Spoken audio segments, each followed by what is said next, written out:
Hey, good morning, everyone. Happy Friday morning to you, and welcome back to Morning Musings. My name is Don K. Preston. I am the president of Preterist Research Institute of Ardmore, Oklahoma. And this is video number 12 in my review and refutation of Joel Richardson's book, Mystery Babylon, Unlocking the Bible's Greatest Prophetic Mystery. Now, look, my review of this book could continue for 25 or 30 videos. The hermeneutical fallacies and the logical fallacies that are found in this book they just mount up and they mount up and they mount up. So I'm only going to do a few more videos, and what I want to do beginning today is I want to examine Mr. Richardson's efforts to deny that Babylon of Revelation was Old Covenant Jerusalem. Now, he argues that Babylon of Revelation is Mecca, the Islamic capital.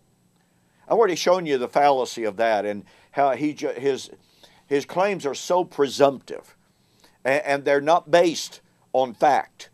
They're based on presuppositional theology. They take things completely and totally out of historical context and apply them to events 2,000 years later. So, Mr. Richardson takes note of the fact that several proposals have been made for the identity of Babylon, New York City, Rome, and other entities. But then he comes to the consideration of Jerusalem, Old Covenant Jerusalem, as Babylon of Revelation, and he says, a number of well-known voices espouse the preterist view that historical Jerusalem is the Babylon of Revelation. These include New Testament scholar N.T. Wright, well-known and beloved pastor, author, and radio personality R.C. Sproul, the Bible Answer Man Hank Hanegraaff, Dominionist author David Chilton, hyper-preterist Don Preston, and Roman Catholic theologian Scott Hahn. I think it's fascinating that of all of those who are listed, he uses one pejorative term, and that's to refer to me. Absolutely fascinating. But nonetheless, by the way, it's an absolute honor to be listed among these well-known and highly respected scholars. But then he makes this observation, quote, this view is largely rooted in the wrong presumption that the Lord rejected Israel and replaced them with the, quote, New Israel or the church of the first century. So those who hold this view do so because of their previously held commitment to replacement theology. No, that is absolutely, completely false. I was raised believing that Babylon was Rome.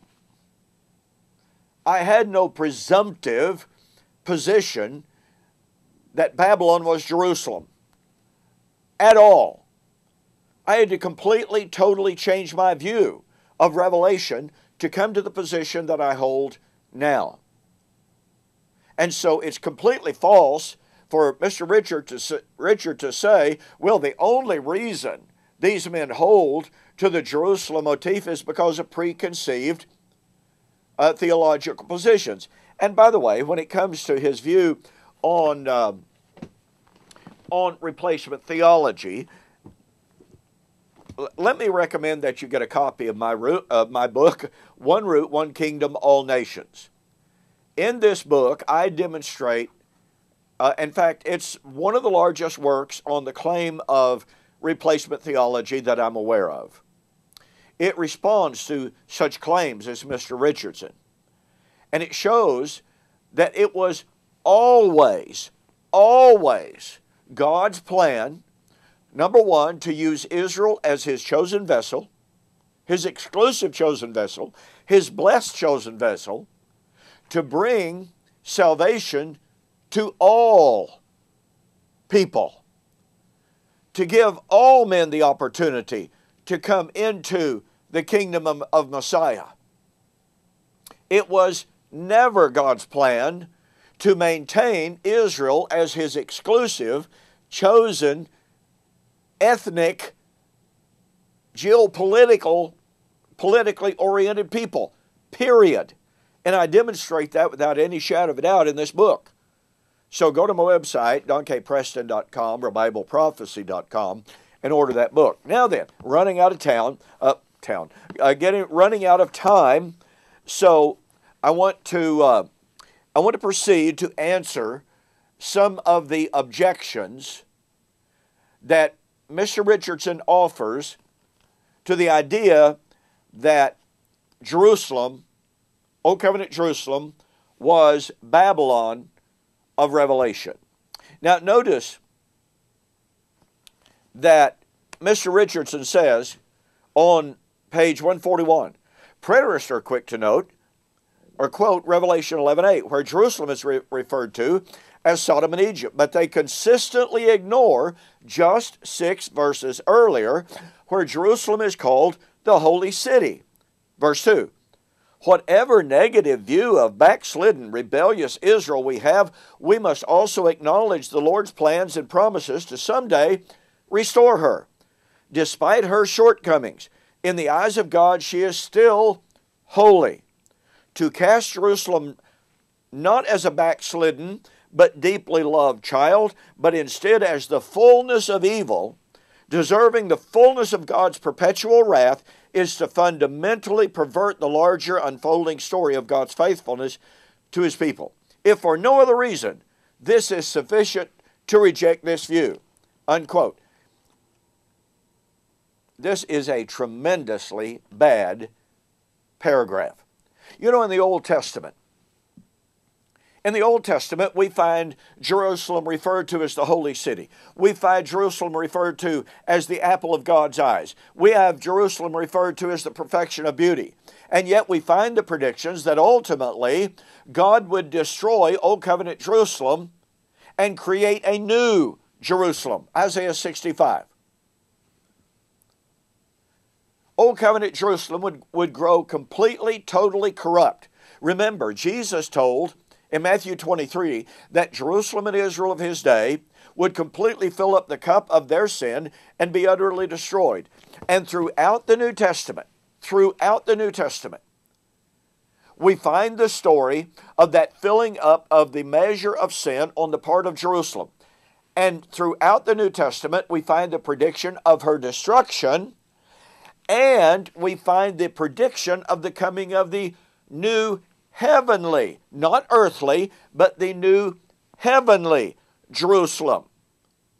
Matthew 21, the citizens who took care of the vineyard, i.e. Old Covenant Jerusalem, or Israel, killed and slain, the kingdom taken from them, given to another nation. Matthew 22, the parable of the wedding. Invitations sent out to those who had already been invited to the wedding. They scorned the invitation. They killed the servant sent to them. The master sent out his armies, and he destroyed their city and killed them. What did he do? He called other people. Galatians chapter 4, the parable of 2 women and 2 sons. Representative of the Old Covenant people, the Old Covenant Jerusalem.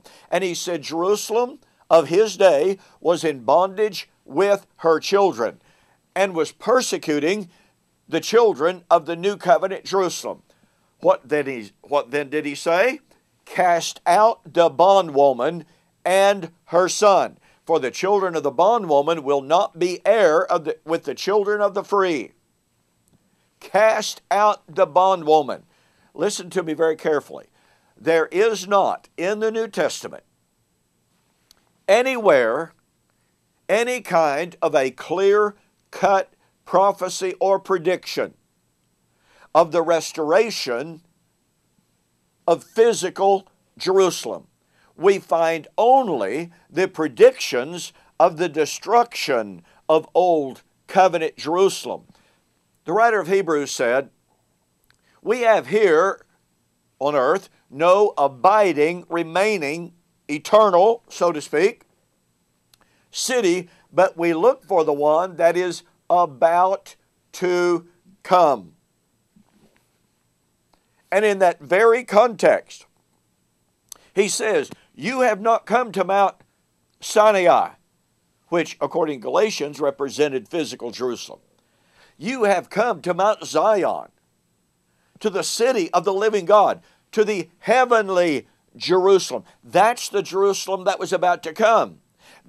That Jerusalem that was about to come was eternal, and it was heavenly. It was not earthly. What was going to happen to the earthly?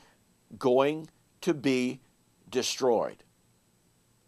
I would suggest to you that instead of folks like myself, N.T. Wright, R.C. Sproul, and a vast array of scholars who see that Old Covenant Jerusalem had served her purpose. She had grown immoral, corrupt, and adulterous. And by the way, I'll be addressing Mr. Richardson's attempt to avoid that reality and identify Jerusalem simply as a harlot, not as a bride that had grown, Babylon, not as a bride that had violated the marriage covenant. I'll be addressing that, all right? But the point of fact is, the indisputable fact is, Old Covenant Jerusalem had served her purpose. She was but a type and a shadow of the heavenly, the true, spiritual Jerusalem. Physical Jerusalem was never intended to be the eschatological or the soteriological goal of God's scheme of redemption. And so, when Mr. Richardson says that the reason that all of these scholars see Jerusalem as Babylon is because we have this presuppositional concept of replacement theology. No, we base our theology squarely, firmly, solidly, and irrefutably on the biblical testimony that Old Covenant Jerusalem was in fact the city where the Lord was slain, was in fact spiritually called Sodom, spiritually called Edom, and would be destroyed, and yes, replaced by the heavenly Jerusalem. Let me remind you again to get a copy of my book, One Root, One Kingdom, All Nations, in which I demonstrate that the idea of replacement theology as if Israel's promises had failed and therefore God just arbitrarily was through with them. No. That replacement theology is false. I agree with that. But when we see that it was ever and always God's eternal purpose to use Israel, Old Covenant, physical Jerusalem, number one, as a shadow of the greater spiritual reality that was coming, and number two, as a temporary reality pointing to the eternal, then we can't have a problem of seeing that God was ultimately going to destroy Old Covenant Jerusalem and replace her with the heavenly Zion, the eternal city of God.